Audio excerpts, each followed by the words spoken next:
அதே போன்று சமீபத்தில் வந்து சட்டப்பேரவையில் எல்லா குடும்பத்துக்கும் வந்து 3 சிலிண்டர் அறிவிச்சிருந்தாங்க. அப்புறம் பேருந்து வேற இலவசம்லாம் சொல்லியிருந்தாங்க. ஏற்கனவே தமிழ்நாட்டில் இவ்வளோ கடன் சுமை இருக்கு. அப்படி இருக்கப்ப இந்த மாதிரியான அறிவிப்புகள் மேலும் கடன் சுமை ஏற்படுத்தாதா சார்? ஏழைகளுக்கு கொடுக்கலாம். தாவேக அரசு சொன்னபடி வாக்குறுதிகளை நிறைவேற்ற வேண்டும் என்று நினைக்கலாம்.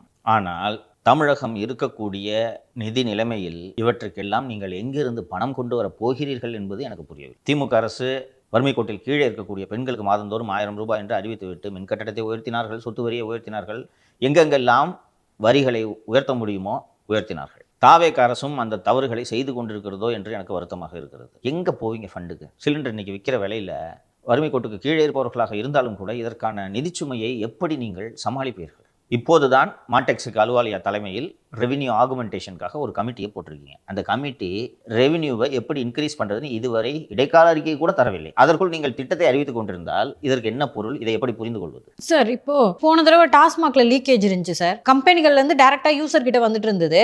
இப்போ அதெல்லாம் கட் பண்ணியிருக்காங்கல்ல சார்? அதெல்லாம் கட் பண்ணியிருக்காங்கம்மா. அப்படி இருந்தாலும் எல்லா இடங்களிலும் ஊதிய ஒரு கூக்குரல்கள் எழுந்து கொண்டு இருக்கிறது. பயிர்க்கடன் தள்ளுபடி பண்ணணும். பயிர்க்கடன் தள்ளுபடி பண்ணுறதை நான் விமர்சனம் பண்ணல, நீங்கள் கவனிக்கணும், அது அவசியம். ஆனால் இது வந்து அவசியமா என்ற கேள்வி என்னுள் எழுது. பாப்புலிஸ்ட் ஸ்கீமை இம்ப்ளிமெண்ட் பண்ணி பொருளாதாரத்தை இந்த அரசும் நாசப்படுத்தி விடுமோ என்ற அச்சம் எனக்கு இருக்கிறது. எப்படி இருந்தாலும் வேறு எங்கேயாவது ஒரு வகையில் இதற்கான வருவாயை நீங்கள் பெருக்க வேண்டும். அது இயல்பாக கட்டண உயர்வில் தான் சென்று முடியும். 1000 பேருக்கு கொடுக்கறதுக்கு 10,000 பேருக்கு நீங்கள் கட்டண சுமையை அதிகரித்தால் அது என்ன மாதிரியான ஆட்சி என்பதை ஆட்சியாளர்கள் சிந்திக்க வேண்டும். அதுலேயும் சார், இந்த பெண்களுக்கு வந்து பேருந்தில் இலவசமாக கொடுத்தோன்னே தனியார் பேருந்து ஊழியர்கள் வேற போராட்டம் பண்ணியிருக்காங்க. இதில் ஒரு லாஜிக்கலாக தெரியுதா? இங்கே சென்னையில் ப்ரைவேட் பஸ் இல்லை, டவுன் பஸ் இல்லை, அதனால் நமக்கு இது தெரியவில்லை. கிராமப்புறங்களில் உங்கள் ஊரில் இருக்குமே ப்ரைவேட் பஸ்ஸு இருக்குல்ல. இப்போ ஒரு 2 பஸ் வருது. இப்போ உங்கள் வீட்டில் உங்கள் அம்மா இருக்காங்க, ப்ரைவேட் பஸ்ஸில் டிக்கெட் வாங்கி போவாங்களே. அப்போ அந்த ப்ரைவேட் கம்பெனிக்காரங்க எப்படி நடத்துவான்? நீங்கள் டீசல் வைக்கிற விலையில் இப்போ 1/2 மணி நேரம் அந்த ஃப்ரீ பஸ் வரணும்னு வெயிட் பண்ணிக்கிட்டு இயல்பு 20 ரூபான்னு வச்சுக்கோங்க டிக்கெட்டு. ஏன் அந்த 20 ரூபா செலவு பண்ண? உங்கள் அம்மாவோட சம்பாத்தியத்துக்கு 20 ரூபா பெரிய காசு, கரெக்டா? அப்போ வரட்டும் அந்த பஸ்ஸு, வெயிட் பண்ணுவாங்களா இல்லையா? அப்போ இந்த ப்ரைவேட் பஸ்ஸுக்காரன் தலையில் துண்டை போட்டு போக வேண்டியதுதானே? இன்றைக்கி டீசல் விற்கிற விலையில் மற்ற பராமரிப்பு கட்டணங்கள் எல்லாவற்றையும் ஆராய்ந்து பார்த்தால் இவ்வளோ டிக்கெட் ஏறினா தான் அவனுக்கு அந்த ட்ரிப்புக்கு லாபம். அப்போ அந்த தனியார் பேருந்துகளை நம்பி இருக்கக்கூடிய ஊழியர்களின் கதி என்ன வருது? ஒரு அரசு எல்லா விஷயங்களையும் சீர்தூக்கி பார்த்து தான் செய்ய வேண்டும். நீங்கள் அறிவிச்சிட்டிங்க, நான் மறுக்கல. இந்த விமர்சனங்கள் வரும், யோ அறிவிச்சு ஏன் செய்யலை அப்படின்னு. பதிலுக்கு நீ அறிவிச்சதெல்லாம் செஞ்சியான்னு கேட்டிங்கனாலே முடிஞ்சு போச்சு. வீம்புக்கு போய் இப்படி பண்ணிங்கன்னா என்ன ஆகும்? இந்த அரசு நல்ல எண்ணத்தில் செயல்படுகிறது என்பதை நான் புரிந்து கொள்கிறேன். ஆனால் அறிவுபூர்வமாக செயல்படுகிறதா என்றால் எனக்கு அதில் சந்தேகம் இருக்குது. எல்லா பஸ்ஸையும் ஃப்ரீன்னு அறிவிச்சிட்டேன், அது செஞ்சு தான் ஆகணும்னா இப்போது இந்த போக்குவரத்து கழகங்களுக்கு இந்த நட்டத்தை ஈடுகட்டுவதற்கு அரசு தானே பணம் கொடுக்கிறது. அது ஒரு கூடுதல் நிதி சுமையா? இது என்ன மாதிரியான பொருளாதாரம்? ஏற்கனவே 1000 கோடிக்கு மேலே கடன் இருக்கு அந்த போக்குவரத்து துறையில். ஆமாம், போக்குவரத்து தொழிலாளர்களுக்கு கொடுக்க வேண்டிய நிலுவைத் தொகை இன்னும் கொடுக்கப்படவில்லை. எங்கேருந்து கொடுப்பீங்க நீங்கள்?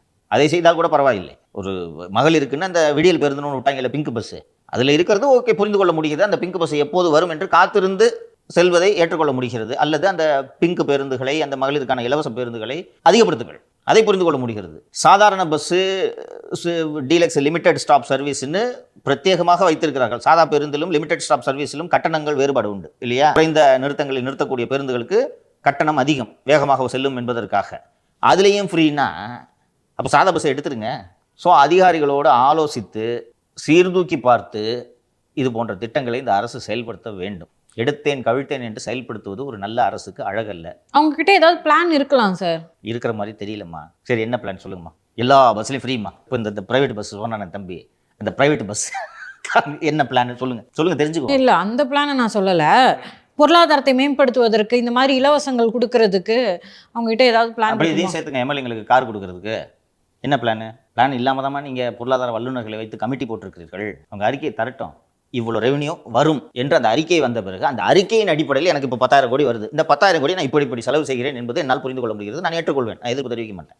நீங்கள் சொன்னீங்கல்ல இந்த டாஸ்மாகில் ரெவன்யூ லீக்கேஜ், அதையெல்லாம் அந்த குழு ஆராய்ந்து இங்கேருந்து ஒரு 2000 கோடி வரும், அங்கேருந்து ஒரு 1500 கோடி வரும், மொத்தமாக உங்களுக்கு ஒரு மாதத்துக்கு அடிக்ஷனில் 1000 கோடி வருது என்று சொன்னால் 1000 கோடி வருதா?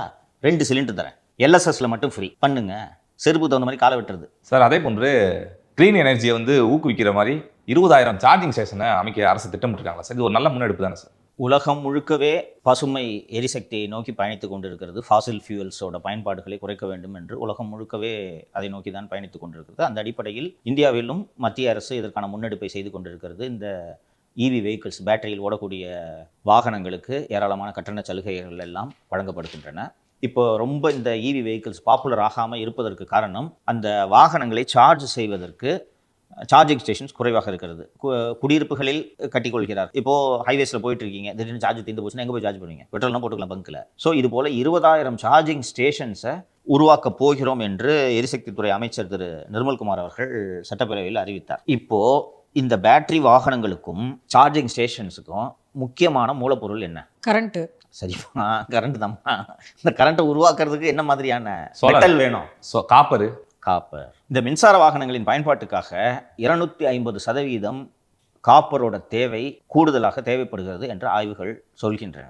ஏற்கனவே காப்பர் பற்றாக்குறை ஏற்பட்டு சீனாவிலிருந்து இறக்குமதி செய்யும் நிலைக்கு சென்று விட்டோம். இப்போ இந்த ஸ்டெர்லைட் ஆலையை திறப்பதற்கு அரசு என்ன நடவடிக்கை இதுவரை எடுத்திருக்கிறது? இது ரெண்டும் ஹேண்ட் இன் ஹேண்டு போகணும். 20,000 சார்ஜிங் ஸ்டேஷன் போடுறீங்க, அப்போ அந்த 20,000 சார்ஜிங் ஸ்டேஷனுக்கு அதிக விலை கொடுத்து சீனாவிலிருந்து இறக்குமதி செய்ய போகிறீர்களா? இங்கே இருக்குல்ல, கையில் உள்ளங்கையில் இருக்குல்ல, அதற்கு என்ன நடவடிக்கை எடுத்தீர்கள்? அந்த சார்ஜிங் ஸ்டேஷன் இன்க்ரீஸ் பண்ணுறோம், இவி வெஹிக்கிளுக்கு சப்சிடி கொடுக்குறோன்றதோடு சேர்த்து இதற்கான ஏற்பாடுகளையும் செய்கிறோம் என்று இந்த அரசு சொல்லியிருக்க வேண்டும். எப்படி துணிந்து பரந்தூர் விமான நிலையம் ரத்து என்று அறிவித்தாரோ அதுபோல துணிந்து இந்த ஸ்டெர்லைட் ஆலையை திறப்பதற்கான முன்னெடுப்பையும் இந்த அரசு செய்ய வேண்டும். திமுக அதிமுக ரெண்டுமே இறந்தவர்களை வைத்து அரசியல் செய்தது. குறிப்பாக திமுக பின அரசியல் செய்வதில் கைதேர்ந்த கட்சி. நாட்டின் பொருளாதாரத்தை மனதில் வைத்து இப்போ ஸ்டெர்லைட் ஃபேக்டரி திறந்துச்சுன்னா கவர்மெண்ட்டுக்கு வருஷத்துக்கு 5,000 கோடி கிடைக்குதுன்னு வச்சுக்கோம் ஒரு வாதத்துக்கு. ஏன் விடணும்? அதை அது ஒரு கூடுதல் வருவாய் தானே, அவங்களும் லாபம் சம்பாரிச்சிருப்பாங்க, உங்களுக்கும் வருவாய் வரப்போகுது. இப்போ மூடி வச்சு என்ன பண்ணுறீங்க நீங்கள்? ஸோ அரசு இதற்கான முன்னெடுப்பை செய்ய வேண்டும்.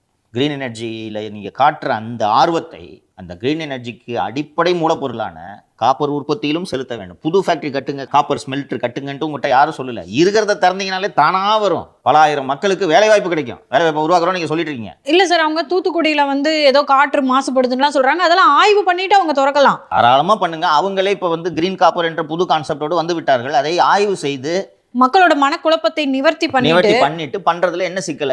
இதையிலையும் திமுக கலகம் பண்ணோம். நீங்க இன்னைக்கு திங்கக்கிழமைன்னு சொன்னா உட்கார்ந்து 1 மணி நேரம் பேசுவாங்க. நீ ஏன் நேற்று ஞாயிற்றுக்கிழமை என்று சொல்லவில்லை? தாவேக அரசு உள்நோக்கத்தோடு இன்று திங்கக்கிழமை என்று சொல்கிறதுன்னு 1 மணி நேரம் பேசுவார் வேலு. ஸோ அதையெல்லாம் சமாளித்து தான் ஆக வேண்டும்.